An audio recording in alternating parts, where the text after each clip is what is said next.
So in my first video blog, I showed you some of the equipment that I was going to be carrying along on this trip, and I thought it would be interesting to show you how I actually carry this stuff around down here, because as you'll see, it's not exactly easy carrying around 120 or 30 pounds of gear.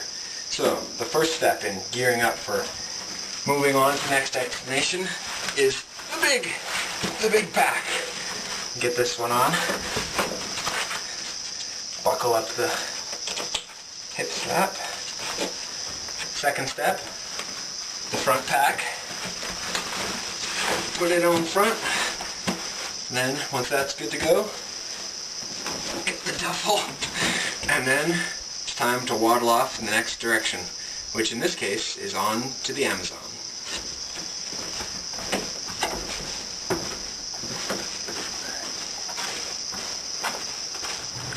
Alright, so here we go, off on another adventure here. We're headed off into the Amazon, going to Sani Lodge, and we're on a canoe now, headed down the river, and we'll be at the lodge in a couple hours. Should be awesome.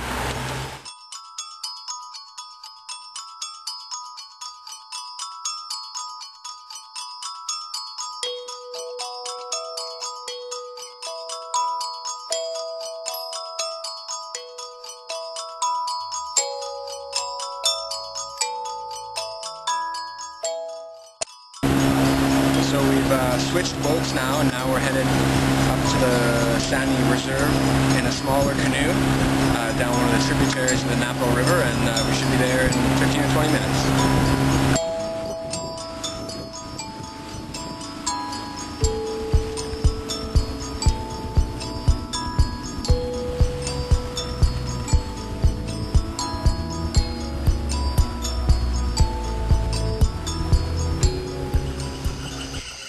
Here we have Sani Lodge ahead of us. Alright, so we're in the canoe now, and this is how we do photography in the laguna here. I'll show you my setup here in front of me in just a second here. But in behind me you can see my guide for the Amazon, who's really good. His name is Guillermo. Dice hola, Guillermo. Hola, ¿cómo estás? and yeah, so we're off looking for kingfishers and other things that might be in the laguna here. Here's the camera in front of me here, you can see, so we're just off down the laguna here and looking for whatever we might find.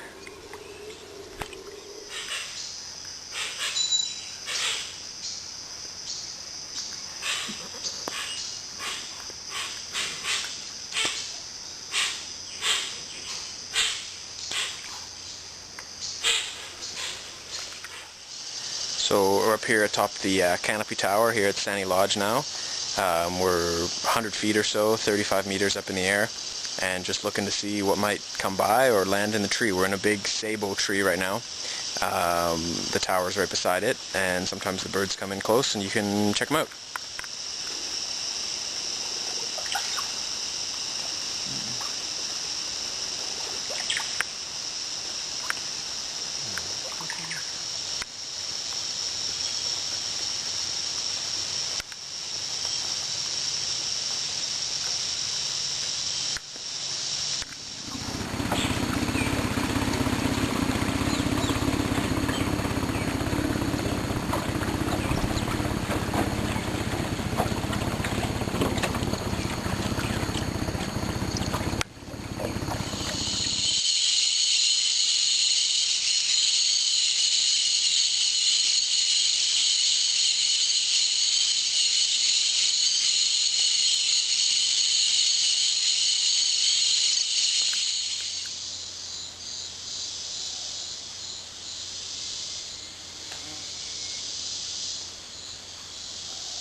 So I'm in the Amazon.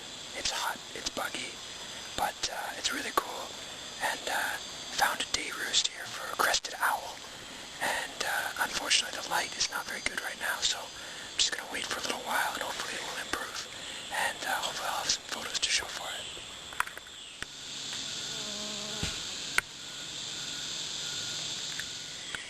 As you can see, the Amazon's full of all kinds of cool little critters. This is a little tree frog that I just found. He's on my thumb. Gives you an idea of how big he is. Pretty small. I think I will go put him back in the forest where he belongs. He looks a little freaked out.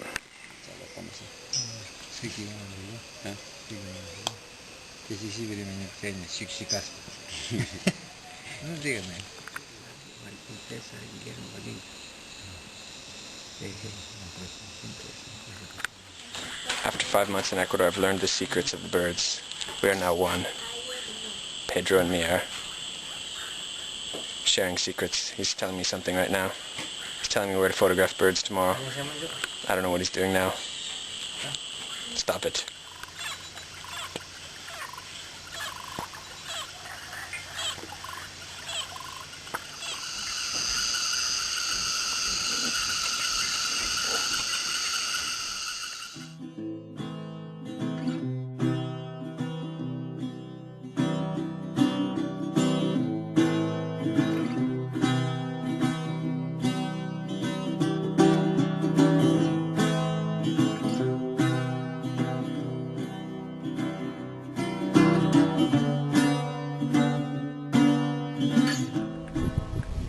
So today is officially my last day in Ecuador, and I thought that to celebrate this day I would come up to this viewpoint overlooking the city of Quito and just kind of reflect on how the trip's gone, how it's been. You know, I dreamt for a long time about this trip and how it would be, what kinds of things I would find and how I'd be able to photograph them. And I have to say that after 5 months of being down here, my dreams have been realized if not surpassed. Ecuador is an absolutely amazing and beautiful country, and it offers so many things for the nature photographer to come and experience. And I feel extremely lucky to be able to have been here for such a long period of time, to experience these things and to be able to share them with people back home and people around the world. So I'm not really sure what else to say except for thanks a lot for coming along with me on these video blogs, and stay tuned for lots more things to come. I'll be posting lots more photos on my website. Hopefully I'll be publishing some articles very soon in some of the magazines in North America, and especially stay tuned for the book that I plan to publish, Birds of Ecuador, which I hope will be available later this year. Keep an eye open on my website for that.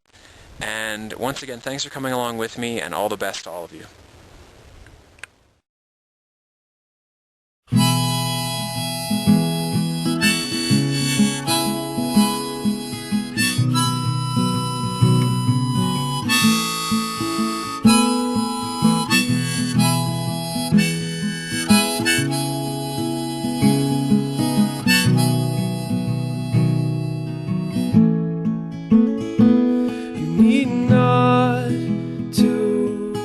Mountaintops, you need not to cross the sea, you need not to find a cure for everything that makes you weak, you need not to reach for the stars when life becomes so dark, and when the wind does blow against the grain, you must follow your heart, you must follow your heart.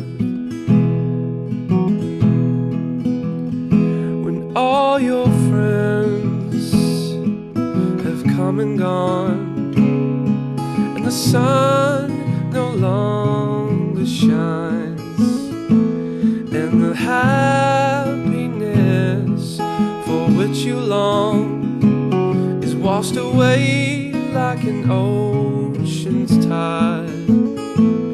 When all the hard times outweigh the good, and all your words are misunderstood, when the day seems lost from the stars, you must follow